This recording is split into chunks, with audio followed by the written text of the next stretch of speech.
Memasuki musim penghujan seperti ini membuat sejumlah wilayah di Kota Palembang masih ada yang tergenang air seperti yang terjadi di Jalan Mataram, Kelurahan Kemasrindo, Kertapati, Palembang. Daerah tersebut sering terjadi banjir hingga meluap ke jalan dan membuat warga setempat kesulitan untuk beraktivitas. Menanggapi hal tersebut, Wakil Wali Kota Palembang Fitriyanti Agustinda bersama Kadin PUPR Kota Palembang langsung meninjau lokasi yang berada di RT 32 RW 08 Kelurahan Kemasrindo.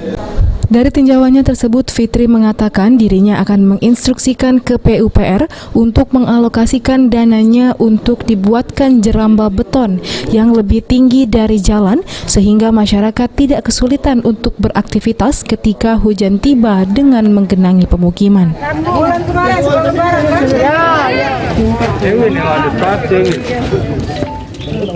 Seperti kawan-kawan lihat memang banjir ya.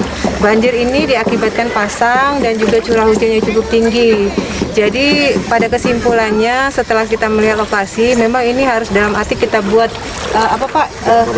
jerambah beton ya. Jadi tidak bisa lagi, memang nanti akan menginstruksikan untuk ke PU untuk segera mengalokasikan dananya. Tapi mungkin tidak bisa tahun ini ya Pak ya.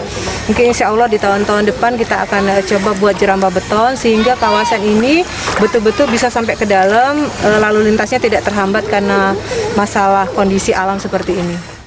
Banjir akibat air pasang yang menggenangi akses pemukiman warga Jalan Mataram sudah terjadi lebih dari 1 bulan terakhir.